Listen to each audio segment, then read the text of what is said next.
que hayáis venido en esta tarde tan calurosa, tan buena, a participar en un tema tan interesante como es el que nos va a presentar Astrid Ajenjo. Y bueno, pues yo brevemente, porque es lo que tengo que hacer, es presentarla a esta compañera que viene de Extremadura, al que esté investigando en Sevilla. Bueno, repito, se llama Astrid Ajenjo Calderón. Está haciendo un proyecto de investigación en la Universidad Pablo de Olavide sobre crisis Unión Europea desde una perspectiva feminista.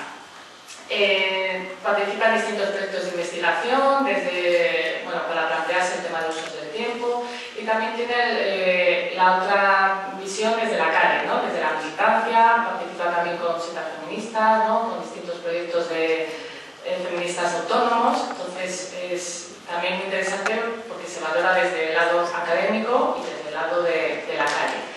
Y bueno, yo así más o menos, también está en la red economista feminista internacional y de económica crítica o algo así, más o menos, pero bueno, como lo interesante nos lo va a contar ella, yo la voy a dejar ya el espacio para que ella nos pueda pues comentar, ¿no? Todo lo que investiga, lo que reflexiona y que entre todas después podamos participar. Que vamos a intentar hacerlo, bueno, ella, de forma así, ¿no? Dinámica, y a medida que vaya pasando el tiempo se valorará si se quiere continuar más o pasamos a un debate. Entonces, bueno, pues nada, ya así, rápido.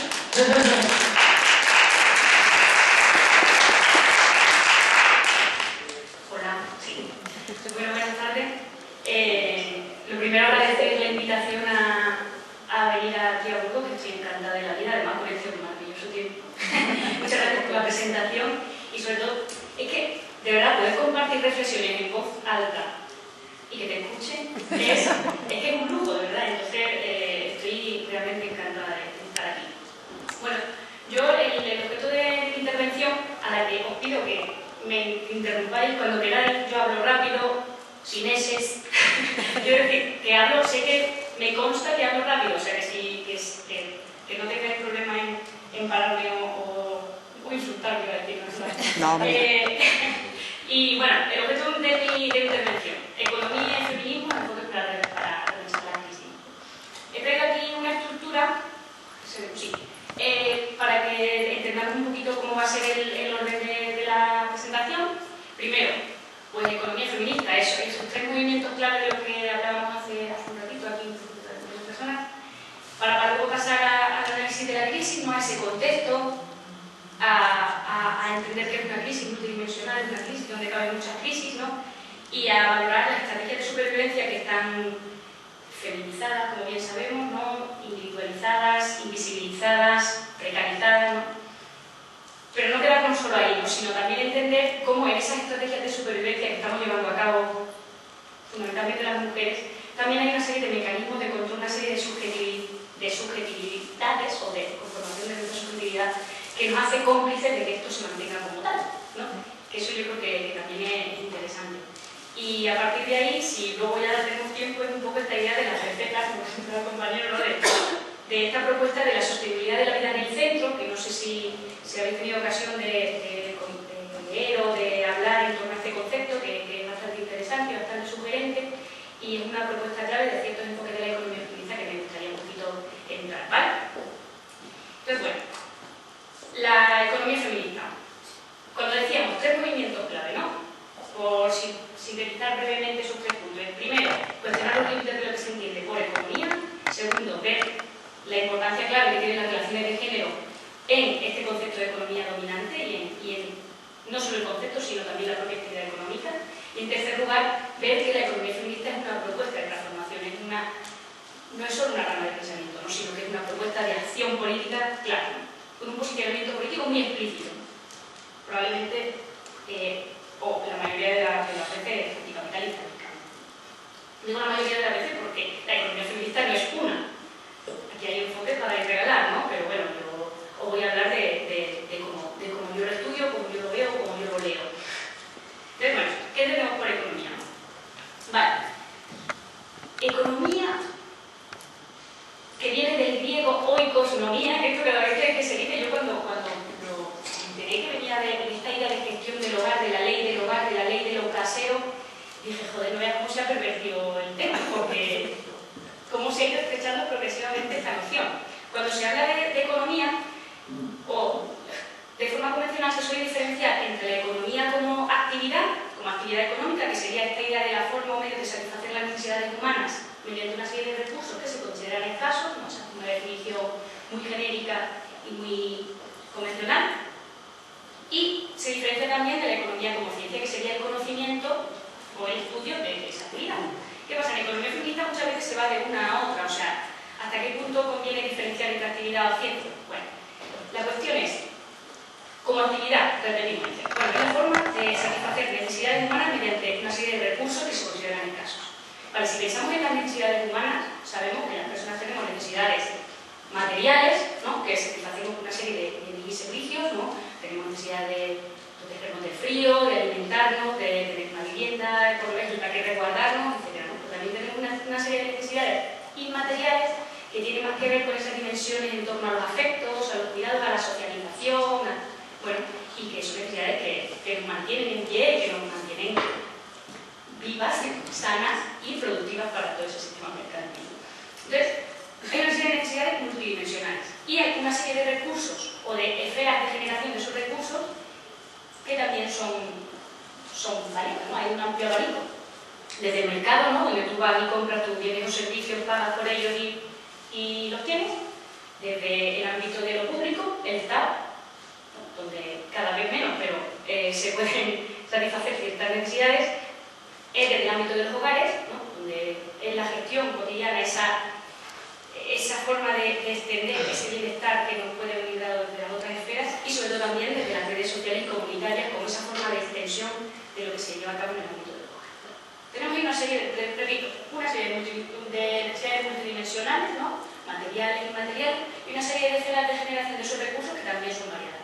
Vale, ¿vosotros creéis que la economía dominante se centra en todo esto que acabamos de hablar? No. ¿Por qué? Porque la economía no es una ciencia exacta, una ciencia objetiva, una ciencia verdadera y universal, ¿no? La economía sabemos que es política.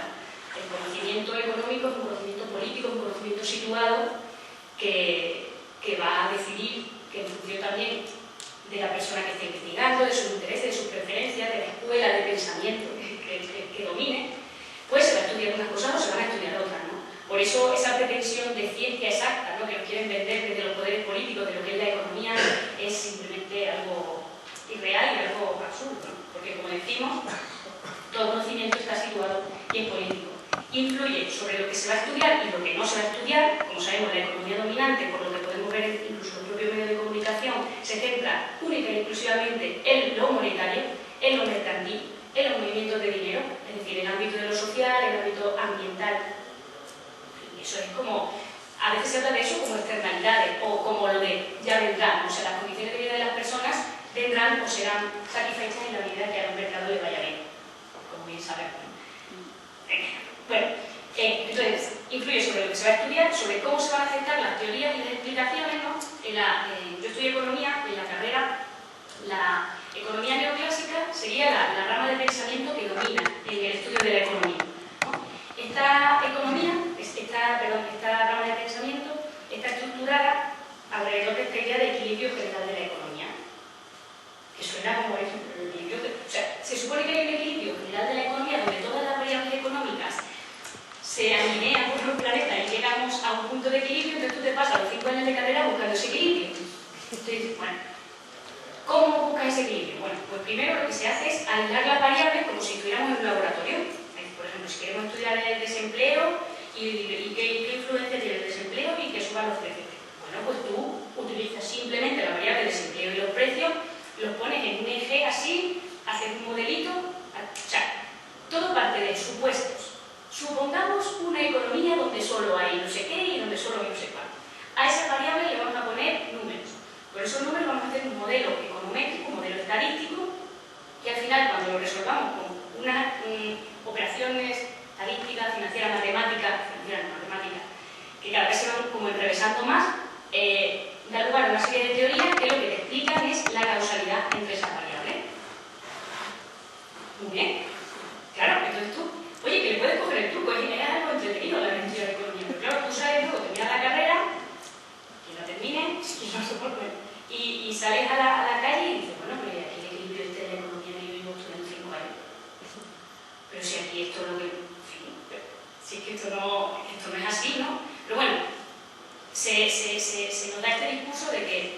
esto es ciencia, esto es lo que hay que hacer, y entonces parece, o nos quieren hacer ver que toda la política económica que se establece en torno a este conocimiento científico es porque tiene que ser así, ¿no? Porque no hay otra opción.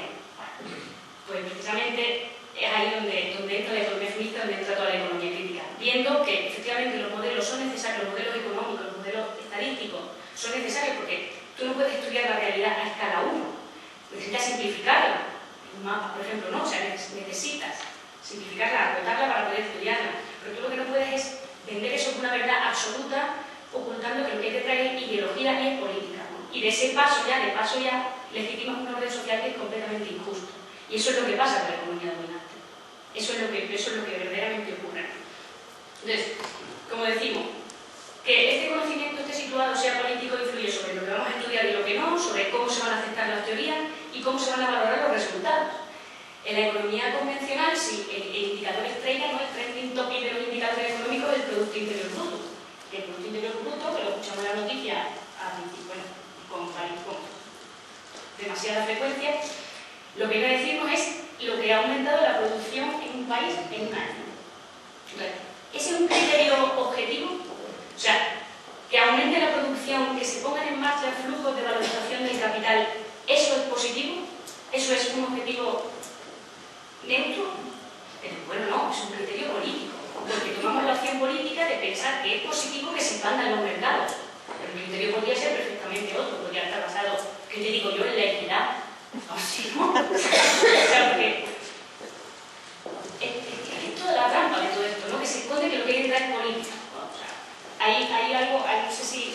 Bueno, hay un ejemplo muy recurrente cuando se estudia las bondades del Producto Interior Bruto, que es lo perverso que puede llegar a ser este indicador, ¿no? Porque, por ejemplo, si tenemos un buque de petróleo que tiene que ir de, yo qué sé, cruzar el estrecho de Gibraltar, si es que cabe, ¿no?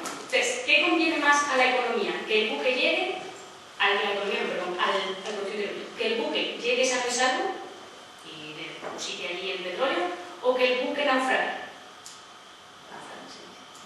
Claro, ¿qué es lo que pone más en marcha movimientos de dinero? Que naufrague. Porque tú tienes que pagar seguro, tienes que pagar tema de limpieza, tienes que volver a hacer el barco, tienes que volver a coger el petróleo, tienes que volver... Ahí estás poniendo un montón de dinero en movimiento. Crece el Producto Interior Bruto. ¿Qué conviene más? ¿Que un bosque se incendie o esté perfectamente... que se incendie, ¿no? Porque volver petróleo se vuelve... O sea, es lo perverso de este indicador, es lo que recoge, y por eso hay que ver con lupa y con muchísima cautela. Pero bueno, es lo que se vende como que es lo positivo, porque efectivamente es un reflejo de que se pone en marcha el flujo de la valorización del capital, que es lo que realmente mueve el sistema. Entonces, como decimos al final, la economía es una construcción social que está plagada de sesgos, o sea, es una construcción social, por tanto, las relaciones de poder que hay en la sociedad sobre la que se construye, pues se ven reflejadas en el funcionamiento de la economía. Por eso la economía que tenemos, la economía que se enseña, la economía que se defiende...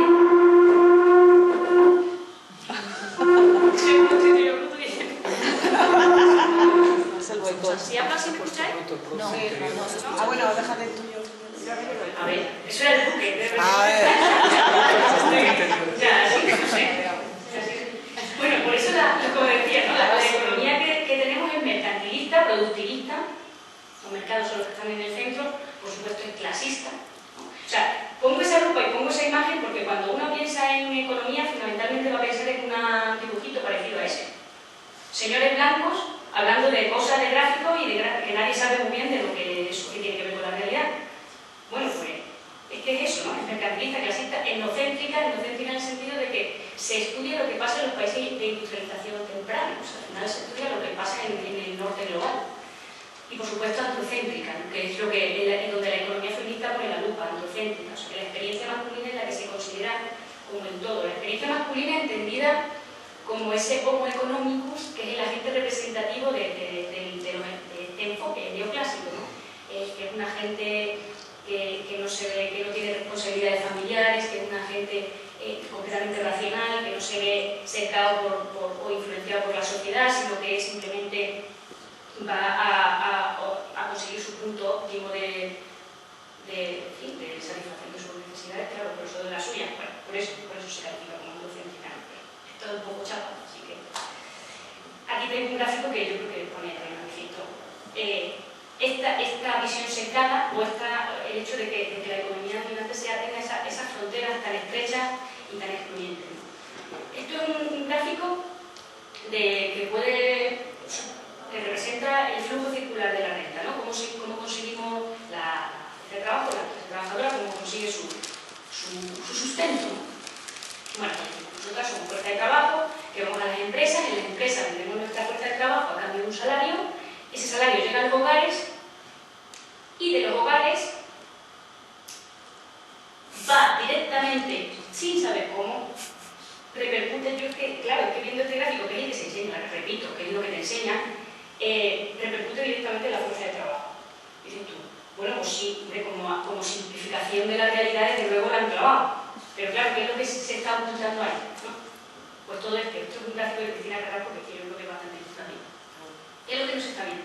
Que cuando los salarios llegan a los hogares, no se convierten por arte de magia en una tortilla de papa, sino que hay todo un tiempo de trabajo doméstico y de cuidado, no solo para hacer la tortilla de patatas, sino para pensar que hay que comprar patatas, que hay que comprar huevos, para pensar que el niño puede comer huevo, porque es que a lo mejor no puede. Bueno, o lácteos. Trabajo doméstico y de cuidados que sirve para producir bienes y servicios, pero también para esas necesidades inmateriales de las que hablábamos al principio, para esa gestión de los cuidados, de los afectos, para esa socialización, ¿no? Para ese bienestar material y emocional que hace que lleguemos sanitas y eficientes al mercado y a la empresa. Pero ojo, porque no solo sirve para reproducir a la fuerza de trabajo, sino que sirve para reproducir al conjunto de la población, porque hasta donde yo sé, la población no es solo fuerza de trabajo, la población hay personas mayores, hay personas que no pueden todavía trabajar, hay niños, hay niñas, hay personas enfermas, hay personas que no quieren trabajar de esta forma productiva, etc. Y con todo ese tiempo de trabajo gratuito que se realiza en el ámbito de los hogares y en el ámbito de las redes sociales y comunitarias, pero fundamentalmente, o sea, sabemos, en el ámbito de los hogares, donde, como vamos a comentar a continuación, la división sexual del trabajo es clave, ¿no? Por eso ponemos el foco aquí, sirve para sostener todo esto. Pero como decimos, lo que ocurre debajo de esa línea no se ve, igual que no se ve ese circulito sutil que hay alrededor, que es que el sistema económico no es un sistema aislado, sino que el sistema está inserto en un sistema ecológico, ambiental, o sea, que hay una serie de recursos limitados, hay una capacidad de generación de generación de desechos también limitada, que esto va a petar, y aquí vamos a seguir, y que esto tampoco se está teniendo en cuenta.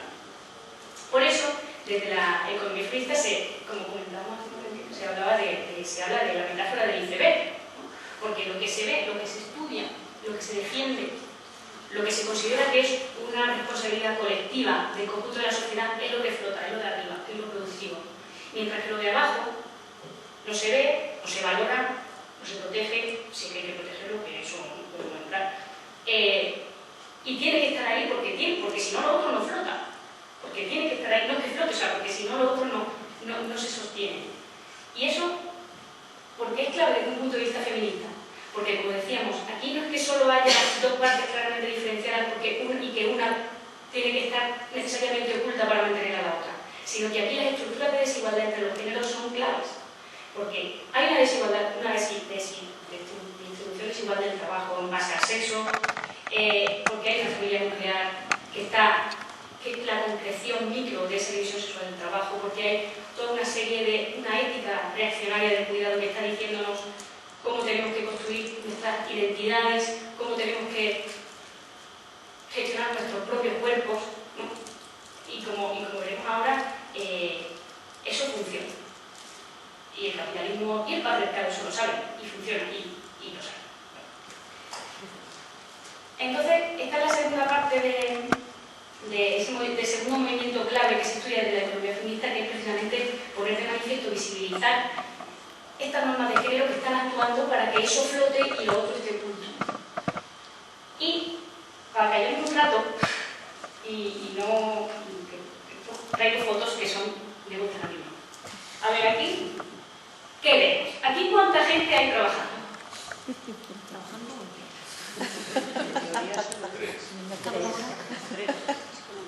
¿Quién? ¿3? Vale. Yo veo dos. Porque uno está jugando a la apuesta en internet. Es que eso no se ve. ¿Cómo funciona eso? ¿Cómo funciona? ¿Cómo tenemos bien metido la división sexual en la cabeza? Como efectivamente ella, claro, este es un ambiente no hostil, sabíamos que ella está trabajando, claro, ella y la niña. Pero lo de él es que ni siquiera lo hemos cuestionado. Entonces es curioso ver, porque si vemos la foto en la que sale ella con el niño y con la niña, vemos la cantidad de tareas que en una sola foto, que es una foto, además una imagen cotidiana de una mujer que podemos pensar que es una madre, o a lo mejor no, a lo mejor es una empleada del hogar, o a lo mejor es una hermana, bueno, aquí cada uno que piense cómo ha funcionado su imaginario. Pero yo lo dejo. Yo cuando lo vi dije, una madre, pero bueno. ¿Cómo está? Ahí hay productos de limpieza, ahí hay productos de alimentación, ahí hay un cuidado de un bebé, ahí hay una mirada a que la niña no se caiga de la silla porque fijaros está el bordecito, se va a partir la risma. Ahí hay todo eso. Todo eso es lo que no se ve, todo eso es lo que sostiene lo de arriba. ¿No? Eso y mucho más. Pero eso es una imagen cotidiana que sepamos la importancia que eso tiene. Claro, y decimos, bueno, esas normas de género que funcionan y que hacen que nosotros estemos ahí, claro, dice, es que las mujeres son las primeras que enseñan. Bueno, las mujeres y, por ejemplo, también este tipo de juegos que los catálogos de juguetes son fuente de inspiración maravillosa.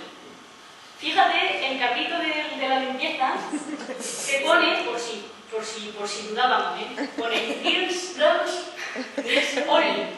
O sea, solo chicas. No sé qué se nos vaya a ocurrir. Ya sé aquí, no le vamos. No sé qué se nos vaya a ocurrir, lo especifican bien por lo que o las muñequitas de al lado, que ya vienen con sus paletas de cocina incorporadas.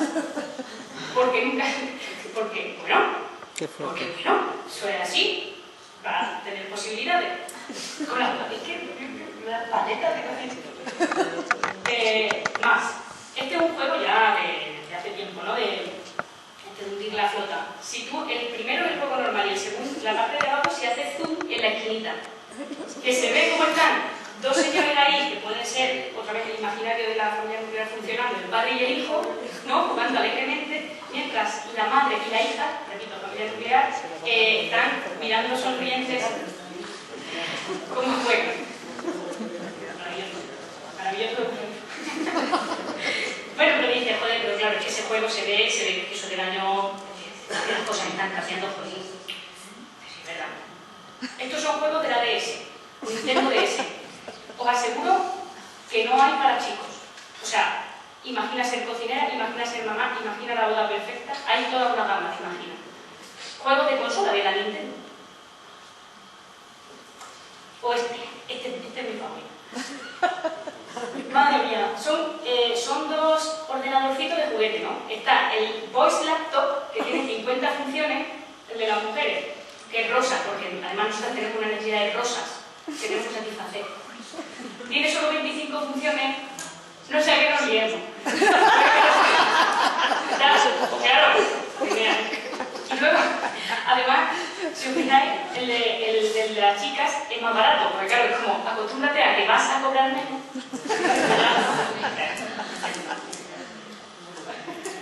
Esto es una aberración del 8 de marzo al 10 de marzo. No quiero comentar mucho más, pero bueno, ya llevamos el 8 de marzo y lo que se le ocurrió es nosotras compramos, nosotras decidimos. Se puede ser más perverso y más... patriarcal, que se parece que lo engloba todo, ¿no? Imaginaos, ¿no? Además, la apropiación de los códigos, de los discursos, de las palabras, de los mensajes para hacer justamente lo contrario. Nosotras compramos, nosotras decidimos. Pero no rima. Bueno, eso es un poco la idea de la división sexual del trabajo, ¿no? De dónde estamos cada cual. Esa idea de hombre ganador de pan, mujer ama de casa, que sabemos que no es la norma. O sea, que también esa idea de división sexual del trabajo también es bastante clasista, en cierto sentido, ¿no? Porque, bueno, voy a estar ahora mismo dedicada a... Bueno, pero que sirve, a nivel conceptual sirve para ver cómo estamos, ¿no? Porque es verdad que las mujeres ya no estamos solo en la casa, pero que estamos en la casa, estamos en la casa, ¿no? Pero bueno, cuando se habla de división sexual del trabajo, no solo se habla esta idea de mujeres, por generalizar, mujeres en los hogares, hombres en el mercado, en las empresas, sino que esa división sexual del trabajo también se produce tanto al interior de los mercados como al interior de los hogares. Al interior de los mercados tendríamos lo que se llama la segregación ocupacional horizontal, ¿no? De mujeres y hombres estamos en diferentes ocupaciones, ¿no? Y aquí, por ejemplo, traigo anuncios de periódicos de cuando había empleo, que se ve claramente, ¿no? Lo que piden.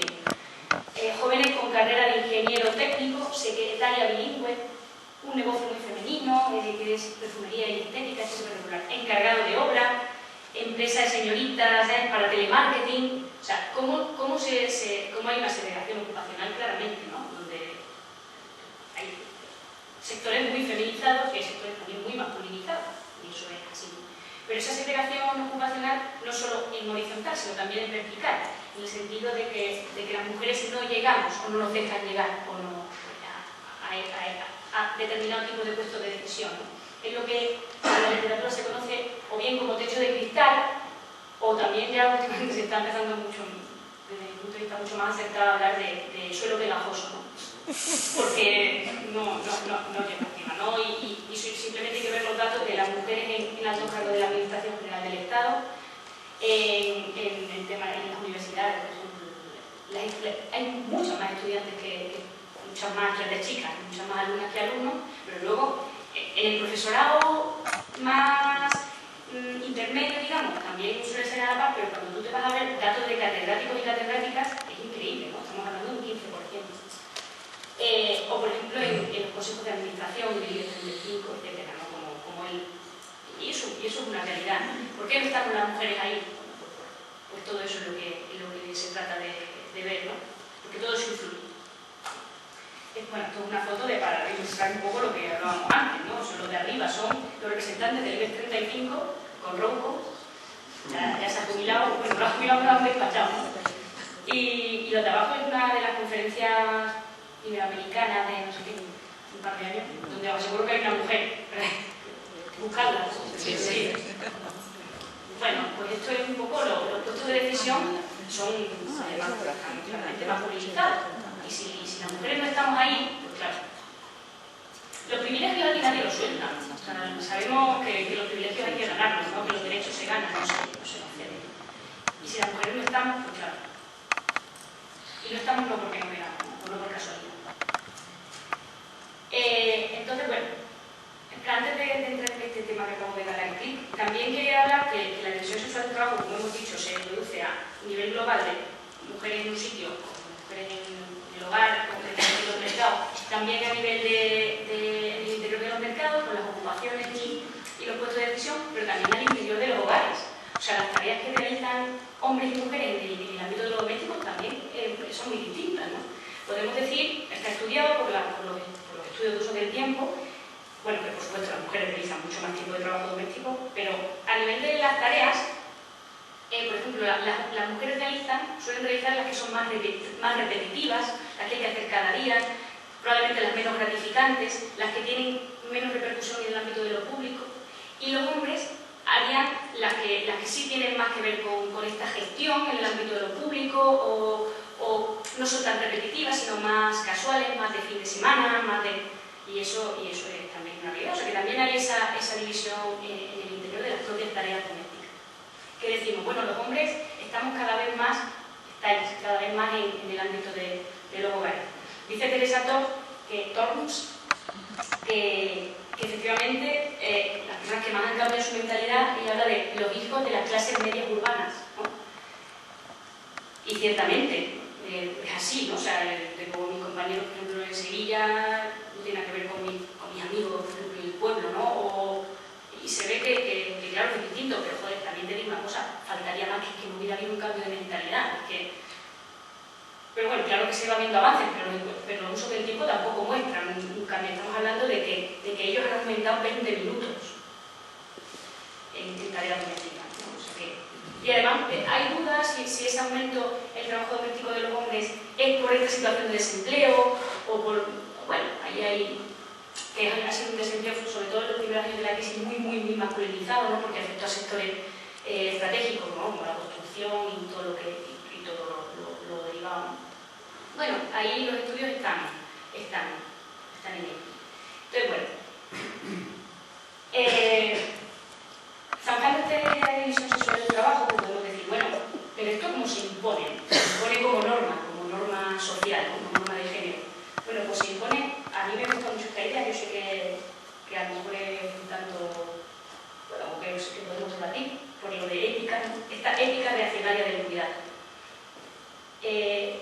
científica que determina los modelos de convivencia, ¿no? Hablábamos de esa concreción micro de la división sexual del trabajo en esa familia nuclear radiactiva, ¿no? Que dice Amaya, que me hace mucha gracia, que es la norma, o sea, el sujeto de derecho, el sujeto es la unidad de consumo, ¿no? Porque además, cuando ya, como veremos un poquito más adelante si da tiempo, cuando esta familia nuclear ya mezclamos con el esquema del amor romántico, aquí ya se ve.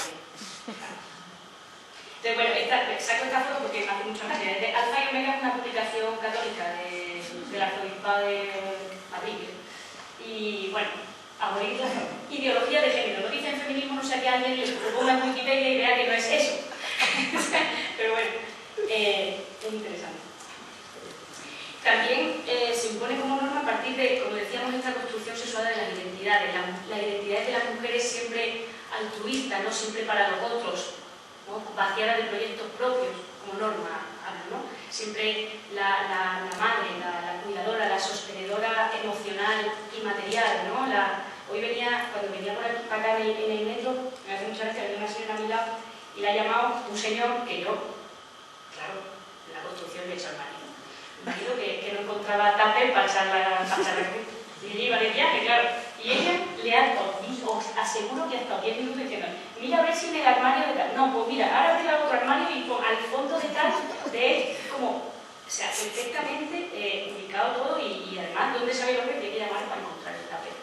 Porque, bueno, porque además ella está dada a los demás, porque tiene que ser así, porque así no parece que van a encontrar.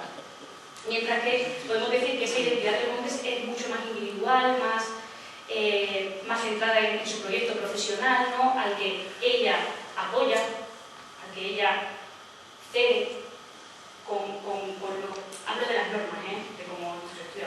Ahora, no os preocupéis que ahora me doy candela a lo que estoy diciendo. Y aquí traigo un vídeo que os quiero poner, porque creo que ilustra bastante bien esto que estoy diciendo. Un segundito. Es un anuncio. Si queréis ver.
A mí me parece ética, reaccionaria y del cuidado. El trabajo más difícil del mundo es el mejor trabajo del mundo. Gracias, mamá. No sé si sabéis, la marca P&G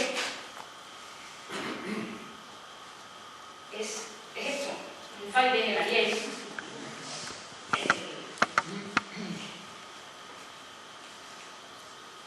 No sé si... porque yo creo que el anuncio además es que está con una música potente, porque tú ves a tu madre, te emociona, porque claro, es muy emocionante, porque efectivamente son madres que dan su vida a la carrera de esas criaturas, ¿no? que van creciendo y se van haciendo profesionales en el ámbito del deporte. Esto es un anuncio de las Olimpiadas de las últimas Olimpiadas que ha habido, ¿no? Entonces, bueno, no sé, a mí me parece realmente que ahí hay una ética reaccionaria, porque ahí nos dice el mejor trabajo más difícil del mundo es el mejor trabajo del mundo, o algo así, pues ya está. Gracias, mamá. Claro, bueno, tienes que estar ahí, tienes que cuidarme, tienes que acompañarme para que yo siempre dé a los demás, porque tú eres mi madre, porque tú eres la buena madre, porque tú eres la acompañante, la que te das, ¿no? La que te vacía de proyectos propios para mantenerte en tu vida. Esta foto, bueno, esto no es una foto real, pero vamos, porque es preparada. Pero bueno, claro, aquí es un poco más de lo mismo. No sé, bueno, que no quiero hablar de todo el rato. Yo había traído fotos para que no sé ni qué veis. Yo aquí veo, a nivel de sacar una visión política de esto, veo dos cosas. Por un lado, que la vida no sale adelante si no se cuida, ¿no? Y que la importancia clave de los cuidados y cómo solo salen al debate político cuando faltan. Y siempre culpabilizando a las mujeres. O sea, la primera imagen, cuando pongo esta foto, la gente, bueno, vaya con la madre, que el niño está metiendo la cabeza en el microondas. Ese decapotaje no se le ve. Que ahí viene que toca un perro, otro viene en camino y la madre está con los pelos así con una cara de quiero morir del asco. Que entonces, claro, es como... ¿no? Siempre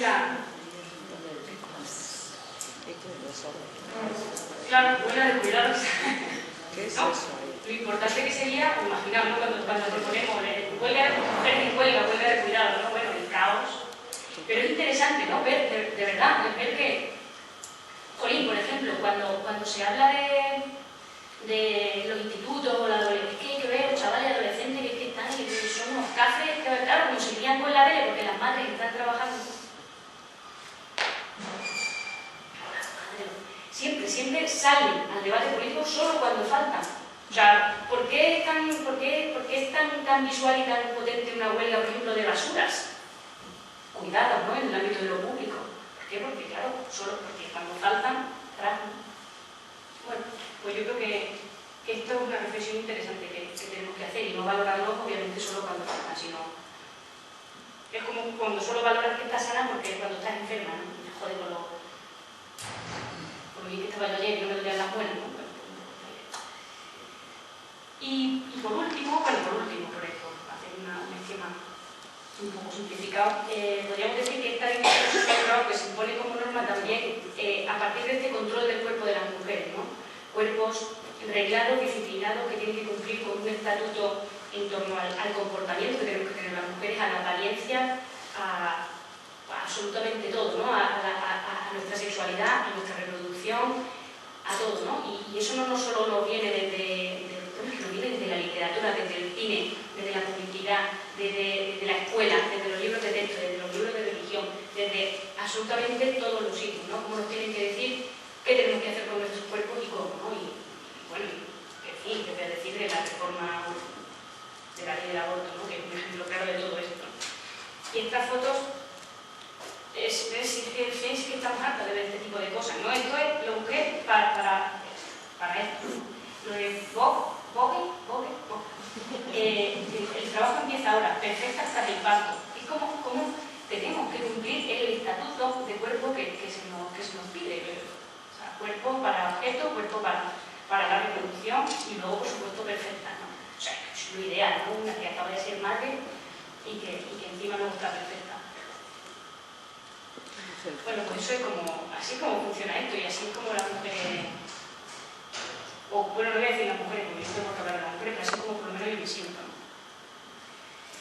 Y por aquí todo esto tiene mucho que ver con esa parte oculta del iceberg que decíamos, para que se sostenga lo otro y por tanto es fundamental para el funcionamiento de la economía. O sea, entender que las estructuras, que las instituciones, que todo está implicado por relaciones de desigualdad entre los géneros, que no solo, obviamente, eso no es el todo de cómo funciona esto, pero es una parte fundamental, ¿no? Que hay que empezar a mirar, bueno, que hay que mirar por lupa porque lo que está haciendo que todo esto se sostenga en el mercado.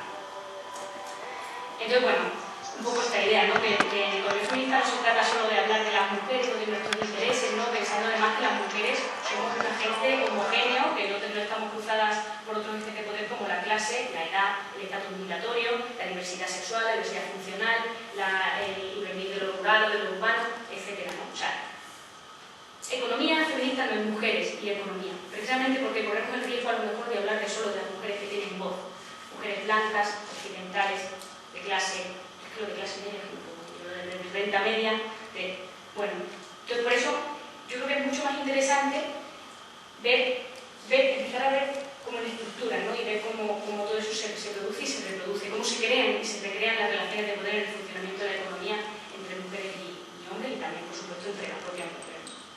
Entonces, yo creo que la economía feminista, como tiene una apuesta clave de generar conocimiento que sea transformador de estas desigualdades, por eso no puede venir solo una rama de pensamiento de lo económico, es que tiene que beber de lo que pasa, de los debates que están pasando desde los feminismos más autónomos, desde lo que está pasando en la calle, no solo de los feminismos, de lo que hablan las mujeres, de lo que hablan los hombres, de lo que se habla, ¿no? De cómo se sienten unas y de cómo se sienten otras.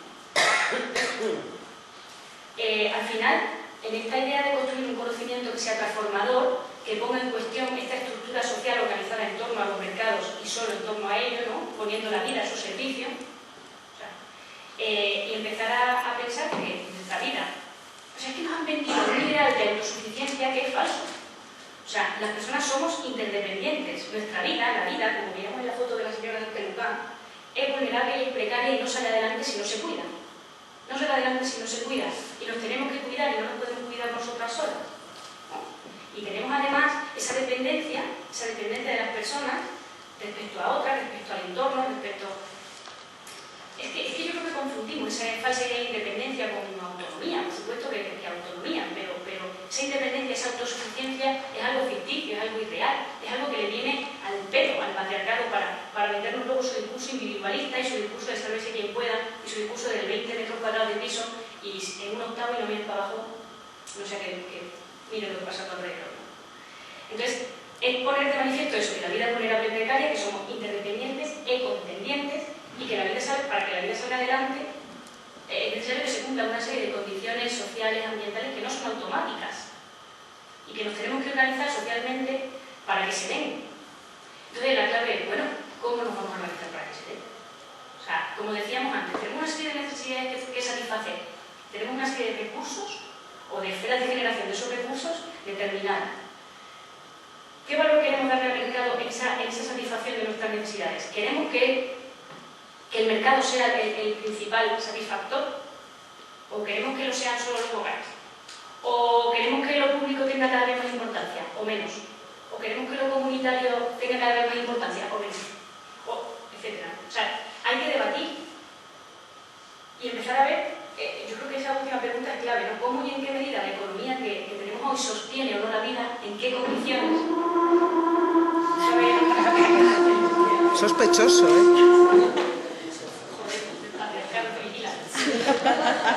Y eso, ¿no? ¿En qué relaciones de poder y violencia se producen y se reproducen? Y eso nos lleva a un concepto clave, y con esto quiero cerrar esta parte de un poco introducción a cómo el feminismo se estudia en la economía, ¿no? Que es esta idea de desvelar el conflicto capital-vida. Generalmente, desde ciertos enfoques críticos por la economía se habla del conflicto capital-trabajo, ¿no? Se explota la fuerza de trabajo. Madre mía, está botín ahí.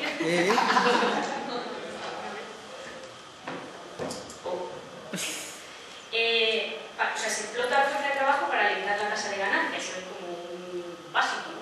En cómo funciona todo esto. Pero claro, si ampliamos la mirada y empezamos a ver todo el conjunto de la vida, todo el conjunto de las esferas de generación de recursos y de explotaciones varias, pues efectivamente no solo lo que se explota no es solo el ámbito del mercantil, el ámbito de la fuerza de trabajo, sino que también se explota claramente, como hemos visto, el ámbito doméstico que está bien llevado a las mujeres, ¿no? Porque sabemos que hay excepciones, por supuesto, que hay mentalidades que están cambiando, pero es un ámbito claramente feminizado, ¿no?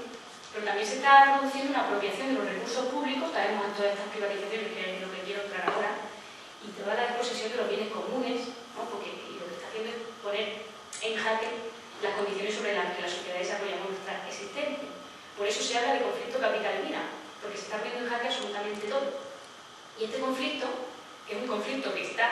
aparentemente se está manteniendo latente, no está saliendo a flote. Si esto saltara por los aires, o sea, si empezáramos a decir todas las personas que estamos implicadas en esta explotación, en todos estos niveles, dijéramos, oye, bueno, pero es que hay una serie de mecanismos, como comentaré al final, que también, yo lo veo, que también hacen que todo esto esté, que no salte por los aires, ¿no?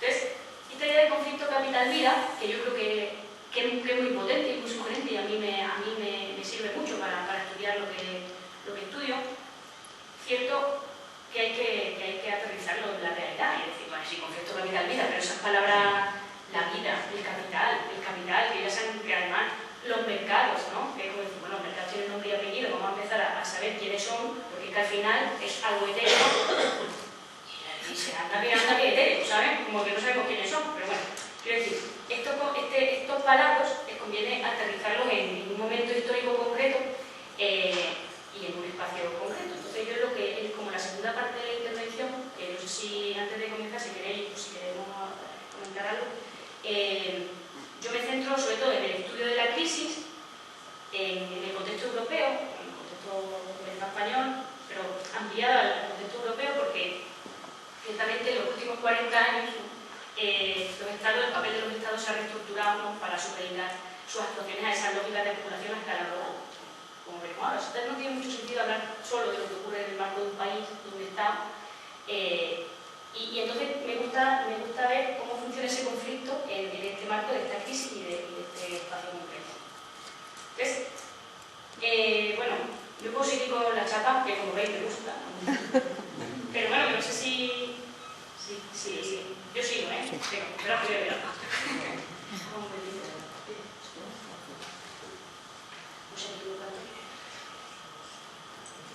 vale.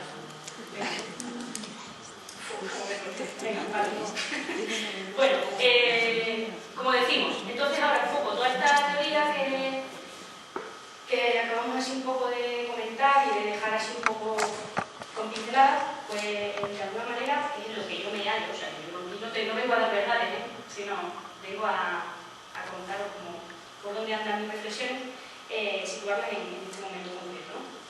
Entonces, claro, si analizamos la crisis, sabemos que no podemos, o sea, que la crisis no es lo que pasa desde 2007, sino que o las causas más inmediatas, más de largo plazo, no solo tiene que ver con lo que pasó en Estados Unidos, que se contagió en Europa y luego, no, sino que sabemos que tiene un lado recorrido. Y que hay que mirar a lo que ocurre desde los 80. ¿Por qué desde los 80? Porque en los 70 tuvo lugar otra crisis estructural del sistema económico capitalista, la crisis que se estudia en los libros, esa crisis del petróleo, pero esa crisis, lo que pasó con la subida de los precios del petróleo fue la punta del iceberg de lo que estaba ocurriendo en el fondo, ¿no? Entonces, para tratar de recuperar las tasas de rentabilidad, las tasas de ganancia a raíz de esa crisis, se ponen en marcha todo un conjunto de políticas que podemos denominar como neoliberales, aunque podemos entrar también en el debate económico, que son las que han venido imperando en los últimos 40 años, ¿no? Entonces, ¿de qué contexto estamos hablando en este tiempo, en estas 4 décadas? De un contexto de, atención palabra, financiarización, que eso básicamente es que la economía real, la economía considerada real, se pone al servicio del sector financiero, un sector que paulatinamente se le ha ido quitando todas las normas que lo estaban regulando, ¿no? Y se le ha dejado su libre albedrío, caldo de cultivo claramente para la especulación, que es lo que ha pasado, para el sobreendeudamiento privado, una deuda que se alimenta de más deuda y que se sostiene con más deuda y que tiene mucho que ver con quitarle barreras a lo financiero, ¿no? Pero también un ajuste estructural permanente. Cuando se habla de ajuste estructural, o gente que esté familiarizada a lo mejor con los estudios económicos, se nos viene a la cabeza lo que pasó en América Latina, y en ciertos países de África, en los 70, también en los 80, pero es que aquí también se estaba produciendo ajuste estructural en el sentido de que hay 2 variables clave para entender este ajuste, que es la caída constante de los salarios reales, ¿no?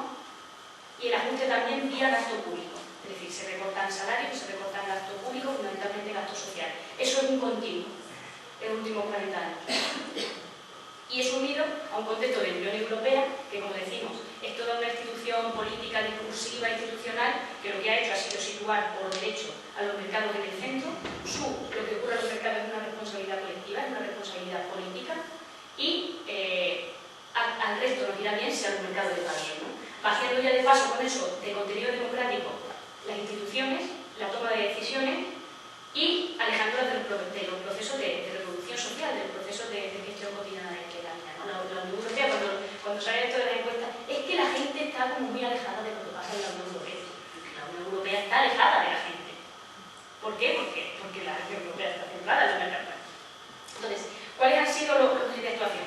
Por decirlo, en este marco de estos tres grandes bloques, podemos decir, efectivamente, liberalización financiera, una desregulación selectiva de los mercados. O sea, en la economía dominante, en la economía neoclásica, el Estado es como, no, el Estado no puede mediar en la economía porque la intoxica, ¿no? Entonces, como tiene que intervenir cada vez menos, tiene que desregular. Pero esa desregulación no deja de ser regulación, ¿no? Desregulación selectiva de los mercados, fundamentalmente los mercados laborales, ¿no? Esas reformas laborales continuas que lo que han hecho ha sido flexibilizar el mercado de trabajo cuando al final es porque se ha convertido en una precariedad y en una caída de los salarios reales, de los salarios tanto directos como indirectos, ¿no? Es decir, las prestaciones asignadas atribuidas a ellos. También la privatización de empresas públicas. O sea, cuando se privatizó Telefónica o tal, es que no nos acordamos de todo eso, y eso es en bandeja de plata al capital toda una serie de recursos que además con una demanda garantizada. Y era como pum para vosotros, y perdiendo además, bueno, en el caso de Telefónica no sería, pero en el caso, por ejemplo, de las privatizaciones en el ámbito de la sanidad, en el ámbito de la industria de la educación, y además perdiendo ese contenido universal o parcialmente universal que contenía, y al final haciendo que el disfrute de esos bienes o servicios públicos, ahora privados, dependan del poder adquisitivo de cada cual. Entonces, bueno, también esa disciplina presupuestaria, reducción del gasto público, pero también la reducción del gasto social, protección de la propiedad privada y de la competencia como derecho constitucional. Lo pongo aquí entre comillas porque eso, por ejemplo, desde el Tratado de Lisboa de 2009, que no sé si sabemos que el Tratado de Lisboa es un refrito de ese queso que lo quisieron meter por constitución, pero como no salió, aquí sí salió que sí, pero en otros países salió que no, entonces dijeron, ya no puede ser constitución porque no contamos con la legitimidad de la ciudadanía. Bueno, pues no pasa nada, porque lo hacemos un refrito, lo firmamos como un tratado clásico que lo aprueba la Comisión y el Consejo, es decir, los gobernantes, sin que aquí nadie participe, y esto es lo que tenemos. Y desde entonces, pues, repito, la competencia es el verdadero derecho constitucional que impera en la Unión Europea. Y bueno, eso es de 2009, pero que encima, como fue en el contexto de la crisis, todos los tratados que se han firmado después son para leerlo. O sea, son ganas de llorar, lloras sangre.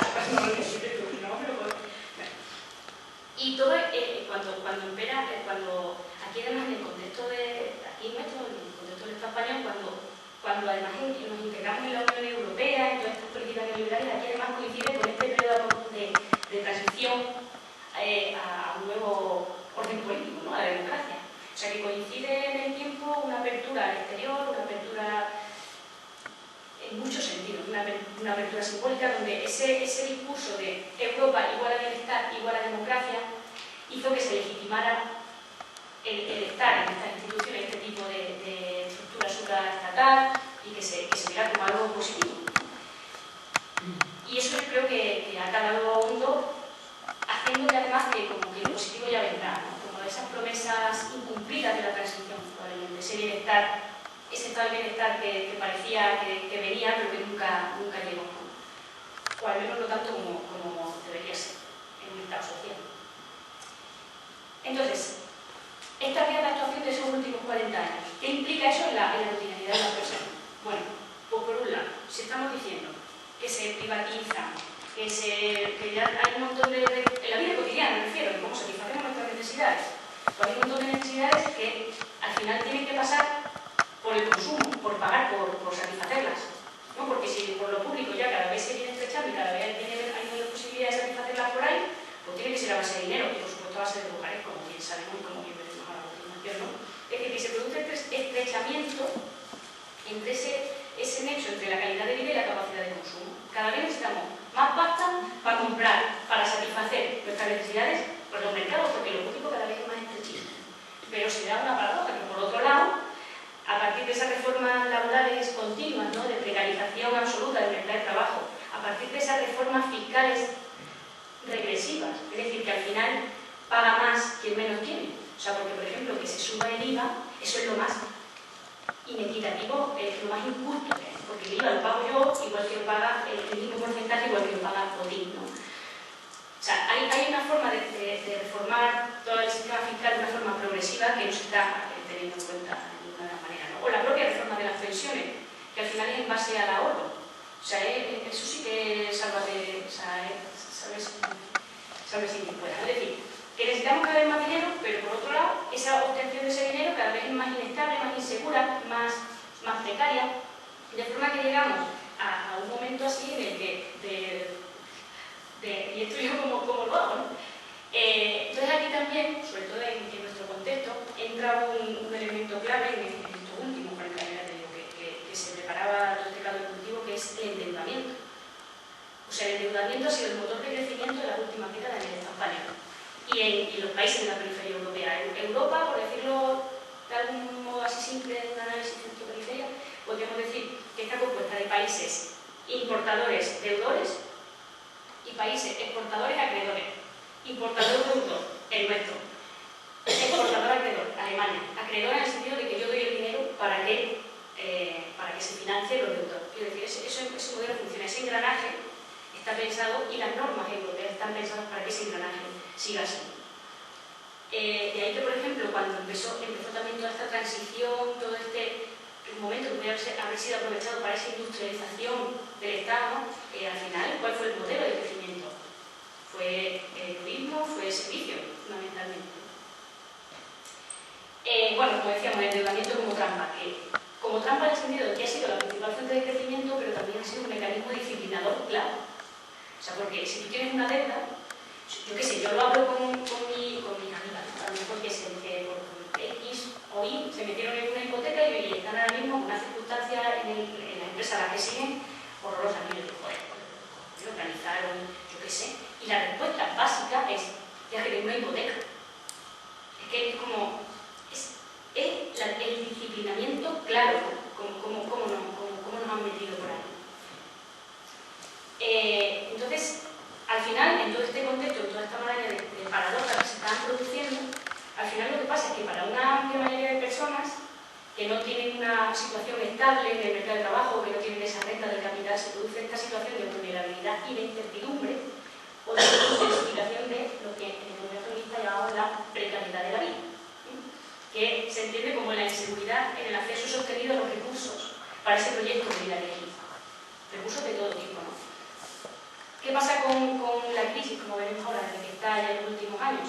Pues que además estas situaciones de precariedad están pasando directamente a situaciones de exclusión, ya no hay incertidumbre en el acceso, ya que no hay acceso, ¿no? Entonces, de ahí estamos pasando a que se están apareciendo nuevas vías de exclusión, diferenciación social y un incremento de la pobreza muy importante, ¿no? Entonces, esto es lo que podemos decir que se engloba en lo que se denomina la crisis de reproducción social, y que es algo a lo que no se está prestando atención. O sea, cuando la literatura habla de la crisis económica o habla de las condiciones de vida, o sea, lo más que se dice es se ha supuesto un ataque a las condiciones de vida del conjunto de la población. ¿Cómo? O sea, pero dime algo más, ¿no?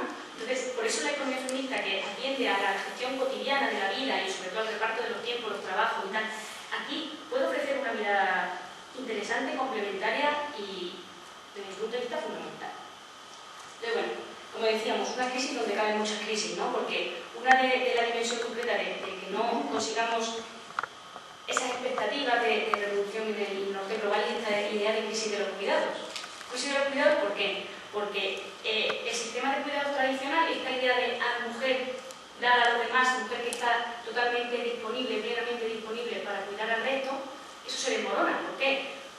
Pues porque las expectativas también han cambiado, porque la formación ha cambiado y todo eso afecta a que las mujeres ya no solo quieran o no quieran, bueno, no lo sé, pero estar en el ámbito de los hogares, pero también es que por esta caída de los salarios reales, por esta inseguridad en el acceso sostenido a los ingresos monetarios, que como hemos dicho son clave porque hay muy pocas vías de satisfacer las necesidades por otra forma, es que se necesitan en un hogar, ya no te digo una familia nuclear, yo creo que en un hogar se necesitan que entre más dinero, ¿no? O sea que al final es que tenemos. Total, ¿qué pasa? Que los sistemas de cuidados tradicionales se demoran. se desmoronan. ¿Y por qué se llama la crisis de los cuidados? Porque eso se ha desmoronado y aquí nadie ha dado respuestas sociales para que eso se sostenga. Se nos dijo, sí, la conciliación, no la dependencia, no la... Pero al final, ¿qué? Han sido políticas lujo de las que estratégicamente serían interesantes, pero han sido insuficientes. ¿Por qué? Porque no se ha cuestionado la lógica de desigualdad que había debajo. Por tanto, todo lo que no se cuestione esa desigualdad que subyace, corre el riesgo de ser apropiada, domesticada y utilizada para perpetuar el orden social existente. O sea, porque ¿qué ha pasado con la conciliación? Que al final, ¿quién concilia? Las mujeres. O sea, las empresas parece que tienen medidas de conciliación y todo orientado a las mujeres. Aquí nadie se plantea, por ejemplo, los permisos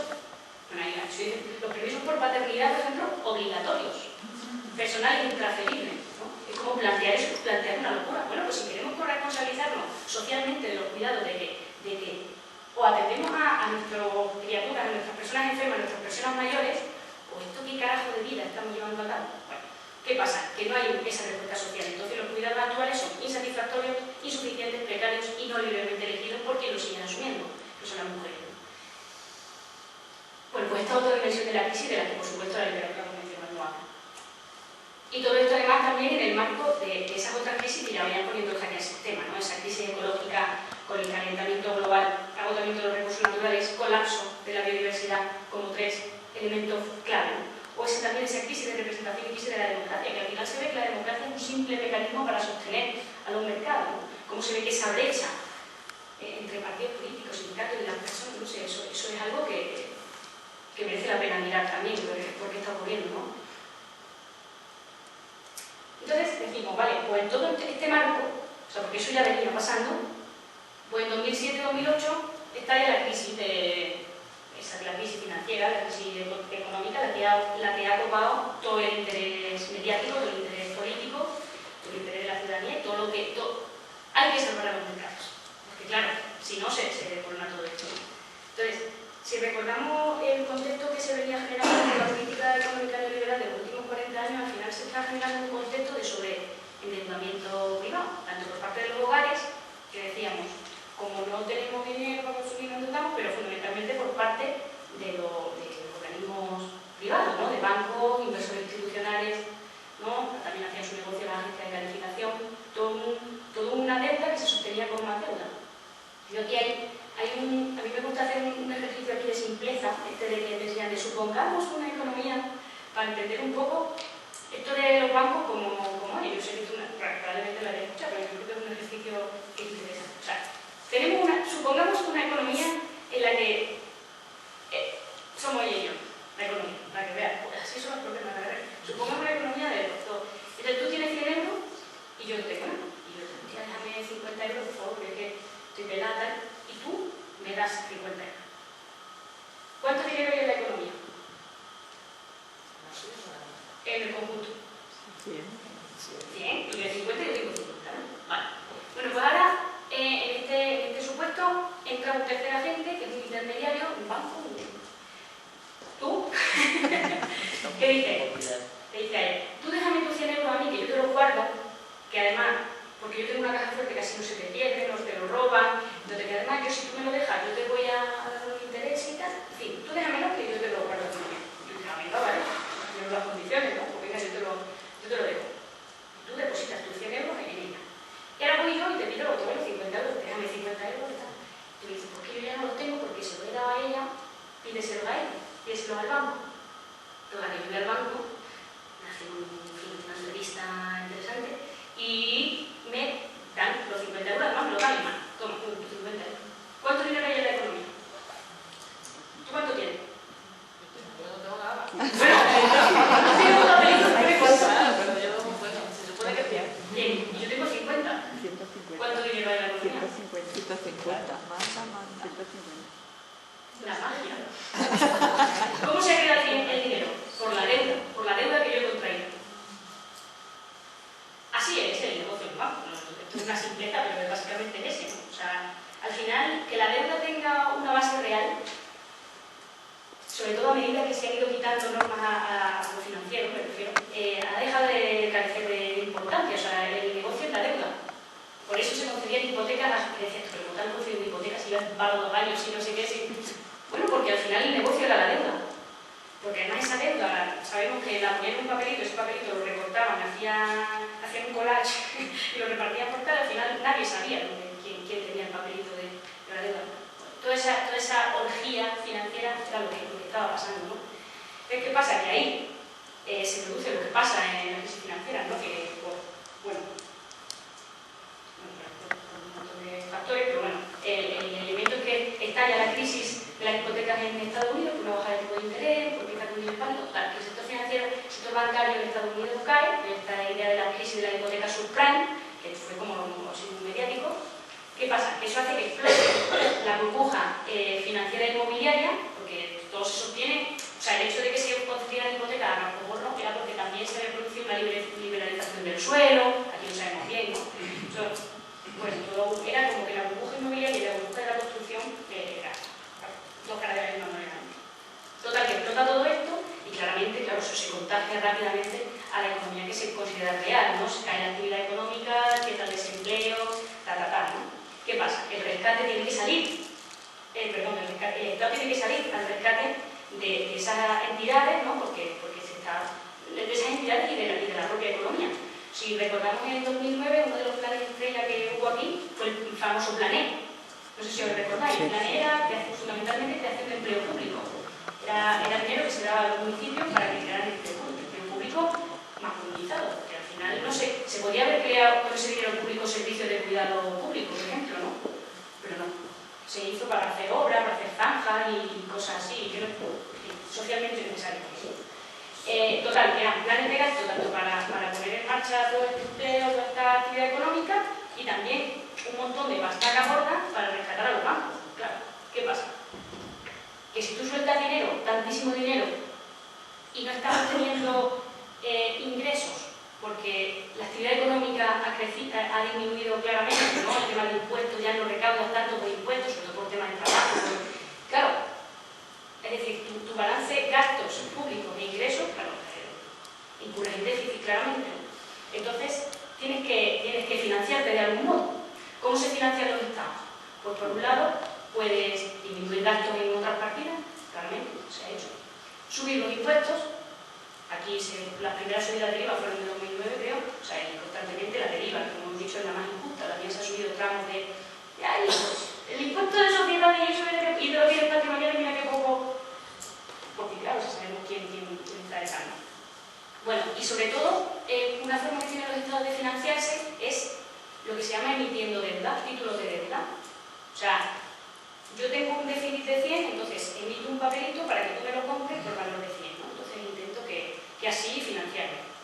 Ese papelito, ¿quién me lo puede comprar? Fundamentalmente organismos privados, bancos,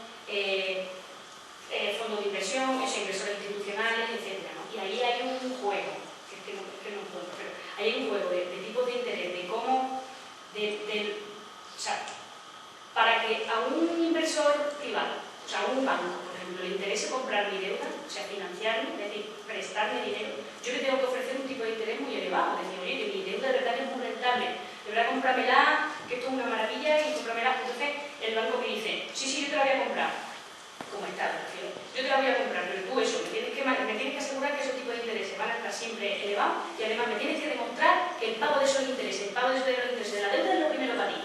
Entonces te voy a exigir a lo mejor que hagas cambios en tu constitución. O entonces te voy a exigir que, yo qué sé, que reduzcas gastos sociales para que yo sea asegurarme que voy a tener dinero para una simplificación, un poco absurdo como lo estoy contando, ¿eh? Pero... Sí, vamos a ver. Sí, todo esto como que ya lo tenemos muy aquí. me vaya a la hojita, ¿no? Dice, a ver, ¿cómo puede incidir la economía feminista en que todo esto se solucione? No sé. Claro, perfecto. Venga.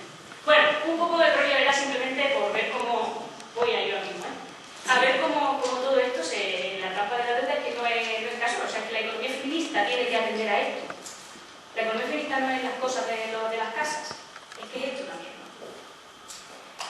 Entonces, bueno, esto ya lo acabo de decir. Bueno, el resultado que al final sabemos quién ha ganado todo esto y la austeridad que se nos ha impuesto al resto. Y cuando hablamos de austeridad, ya sabemos que hablamos de reducción de subsidios, seguridad social, la reforma de las pensiones, lo que no sabemos, ¿no? Y esto, al final, entonces, ¿qué repercute, no? Decimos, bueno, al final se trata de un conjunto de políticas que se han encaminado a socializar los riesgos de los mercados. Los riesgos de los mercados se socializan, se trasladan los costes de una crisis que ha sido privada al conjunto de la ciudadanía y la responsabilidad sobre el sostenimiento de la vida, sobre que tengamos unas condiciones de vida medianamente dignas, se reprivatizan, se privatizan, o sea, se van a gestionar con los recursos privadamente disponibles del ámbito de los hogares, por tanto, al margen del debate político y, por supuesto, feminizadas, ¿no? Donde las mujeres, fundamentalmente, repito, en el ámbito de los hogares, empiezan a desplegar una serie de estrategias productivas y reproductivas para que el hogar salga adelante. Porque los hogares tienen cada vez menos rentas, menos salarios por los que tirar para adelante, cada vez tienen menos posibilidades de ir a lo público para satisfacerlo, por tanto, al final son los hogares los que están actuando como colchón, como elemento de absorción de esos shocks económicos, ¿no? Entonces, ¿eso en qué repercute? Pues por un lado, en la intensificación del tiempo de trabajo de las mujeres, como decimos, fundamentalmente el tiempo de trabajo no remunerado, que al final, que tú aumentes tu carga de trabajo en lo doméstico, en el ámbito de los cuidados, en el ámbito de lo no remunerado, repito, se retroalimenta con la desigualdad que ya existe en el mercado de trabajo. Porque al final tú tienes menos movilidad, menos flexibilidad, menos tiempo para formarte, para reciclarte, para poder moverte a otras ciudades, para poder, o sea, al final, para poder sindicarte, para poder organizarte políticamente, para poder tener ocio en vida, o sea, al final se repercute y retroalimenta con las otras desigualdades que ya hay, o sea, que al final se mantiene la tensión. Y por supuesto un reforzamiento de los estereotipos y de la violencia que ocurre en el ámbito de los hogares, que ya sabemos que con esto de la crisis, claro, porque es el control del cuerpo de la mujer, ¿no? Y el control de la vida, ¿no? Aquí tengo otro vídeo, pero quiero, si me da tiempo al final lo pongo. Entonces, ¿cuáles son las estrategias de supervivencia que podemos observar, ¿no? Pues, por un lado tenemos esta idea de estrategia de rebúsqueda, ¿no? Que es esta búsqueda de nuevas fuentes de ingresos que se está dando a la par de la precarización del empleo. Búsqueda de nuevas fuentes de ingresos en sectores a lo mejor que ya se habían abandonado. Yo que sé, se está volviendo al trabajo en el campo, al trabajo sexual, muchas veces a lo mejor a trabajos de menor cualificación de los que tienen, ¿no? O sea, en fin, yo tengo a lo mejor compañeras que han terminado su carrera o lo que sea, están volviendo a trabajos que habían hecho para poder sacarse esa carrera, ¿no? Es como, bueno, esa búsqueda de empleo en sectores a lo mejor que se haya decidido abandonar. Por supuesto la inmigración, ¿no? Como esa búsqueda de fuentes de ingresos, ¿no? Y además eso se da a la par que decimos que el hecho de que tener un empleo no te garantiza que vayas a tener estabilidad ni certidumbre a la hora de esa consecución de ingresos, porque sabemos que los salarios reales están a pique, que sabemos que te pueden exigir lo que quieran y lo vamos a aceptar, ¿no? Entonces todo esto se produce, es como algo demasiado perverso, ¿no? Economía de rebusque. Llama a mi dossier de deuda de Feminismo Sol, que os recomiendo que leáis.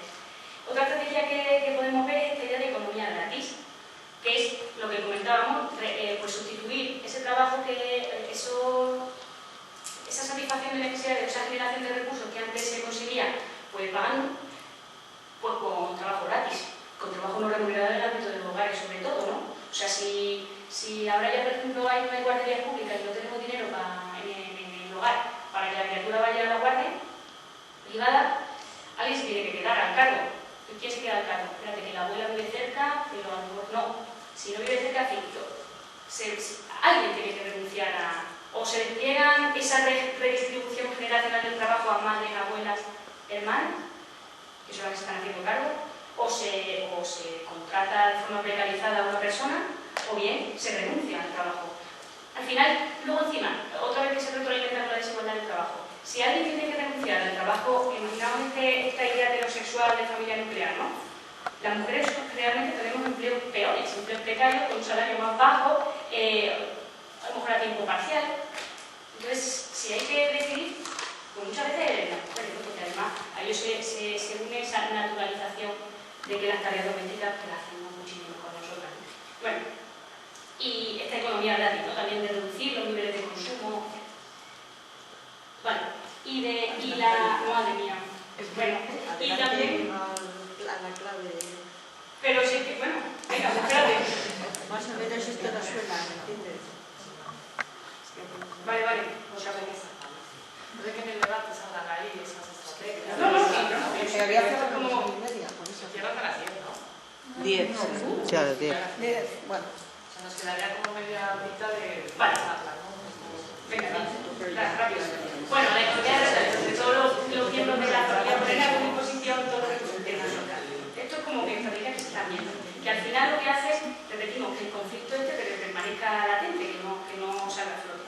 Y aquí es donde entra nuestra complicidad, que tiene mucho que ver con este discurso del éxito asociado al consumo. Al final tenemos que consumir para mantener esas expectativas que se nos imponen, ¿no?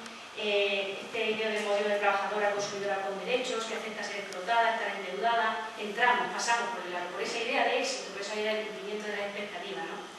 Y además un consumo que tampoco nos hace. Y por supuesto este discurso del éxito que está asociado a esta ética racionalidad de cuidado, a esta ética de los derechos, que lleva asociada a esta construcción de las identidades de las mujeres, de la familia nuclear tradicional, que se une al esquema del amor romántico en una perversidad absoluta, donde al final la familia nuclear tradicional y la unidad de consumo, todo está hecho para esa familia nuclear. Además, donde, como decíamos, ¿no? Es una violencia explícita, ¿no? Porque son formas de entender las relaciones, bueno, pues de una forma de apropiarnos de uno de la otra. Bueno, al final, que tenemos sentimiento de culpa, que se individualizan nuestros problemas, en el sentido como privatiza para resolverse quien pueda, aquí cada cual que se gestione su movida, y la precariedad, por supuesto, es tu problema. Entonces, si tuviéramos que... Una viñeta de mierda maravillosa. Entonces, en el horizonte está esta idea de, claro, de la sostenibilidad de la vida en el centro, y dices tú, muy bien. Pero eso, ¿cómo se hace?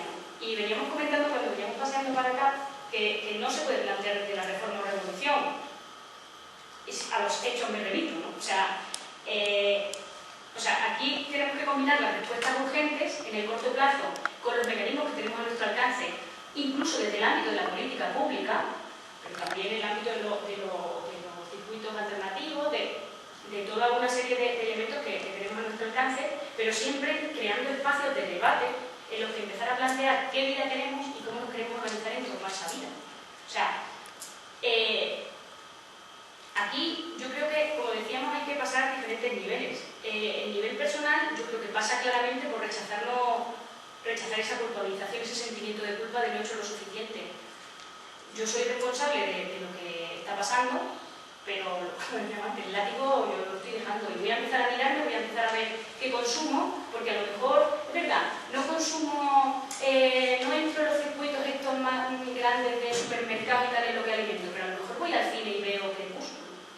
Y estoy viviendo unas relaciones patriarcales que me están haciendo la vida hecha mierda, ¿no? O tengo una criatura y le estoy llevando al cine a ver una princesita que se está doblegando, que se está... Bueno, en fin, a esa relación ideal y perversa, ¿no? O sea, vamos a plantearnos el consumo en toda su dimensión, no solo de cómo nos alimentamos, dónde compramos, qué ropa nos ponemos, etcétera, ¿no? sino un poco más de lo simbólico. Empezar a cuestionar nuestras relaciones de poder, las que ejercemos, las que nos cruzan, o sea, el capitalismo y el patriarcado que llevo en mí, ponerlo sobre la mesa y empezar a ver ese sospechómetro, ¿no? El cómo reproducimos.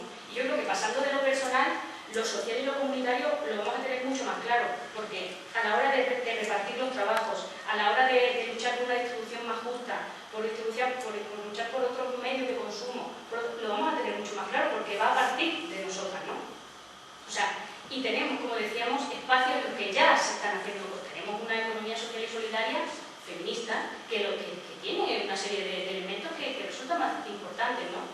Yo que sé, desde los propios bancos del tiempo, desde los mercados de trueque, desde la hora de que se comparte en coches, se comparte en casas, se comparte en espacios de trabajo, ¿no? El coworking, el nacimiento del cooperativismo, todo eso es simplemente empezar a poner mil alertas de que en esos espacios no se reproduzca la misma mierda que se produce en otros sitios, ¿no? O sea, y eso hay que estar pendiente, y eso parte de cada cual.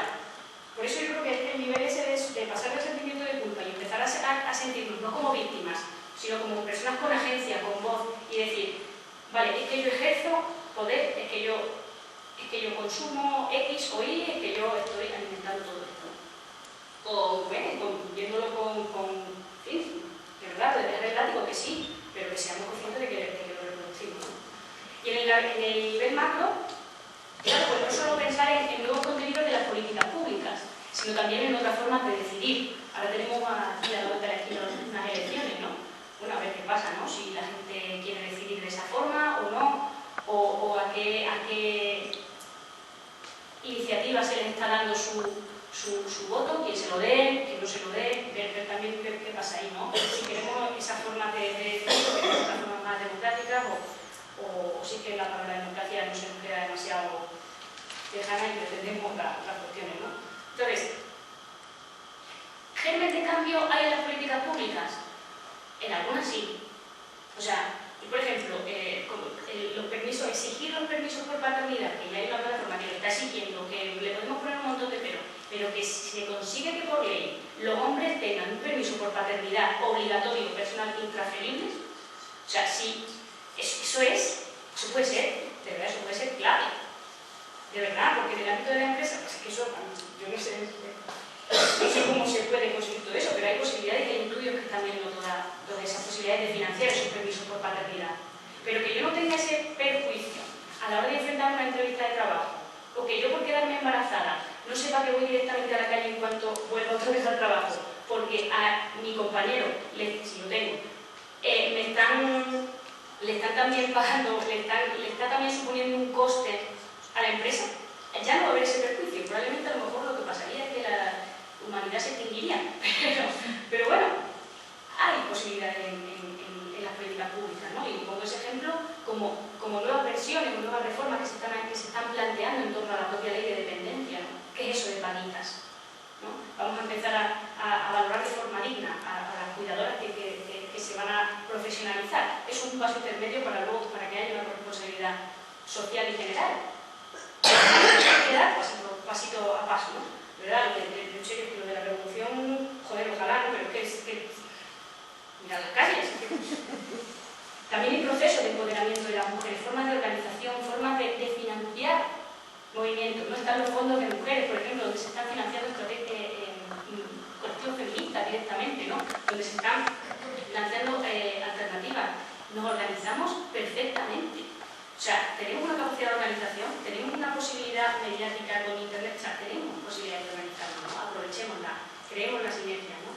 Los circuitos económicos alternativos, el compartir, bueno, por ejemplo, lo del BlaBlaCar, lo de compartir coche, es que cómo se apropian. Ya están empezando a decir el gremio creo que del sector de autobuses y tal, que bueno, que igual es que habría que poner algún impuesto o algo, es que no se puede hacer nada de los márgenes, porque al final todo se apropia. Bueno, pues tenemos ahí la posibilidad de decir, carajo, ¿no?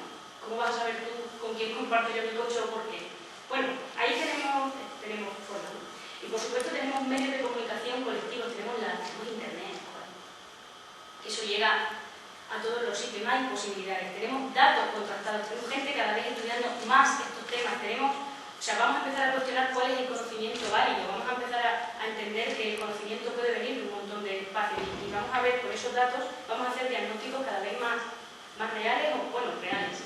Sí, o a lo mejor ajustado a cada cual a su realidad. Todos esos instrumentos los tenemos. O sea, yo no puedo decir ahora cuál es el paso siguiente.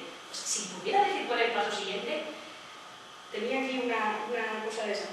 Sí, yo no puedo dar recetas. Yo puedo, no sé, es que no las puedo dar, ojalá. Tampoco las quiero dar. Entonces, lo que decíamos en el cuarto congreso de economía feminista, que os recomiendo que cuando haya el quinto vengáis, porque fue una experiencia muy bonita, que decíamos que sí, que es muy bien, pero que todo lo anterior queremos hacerlo desde la alegría, la diversión y la risa, ¿no?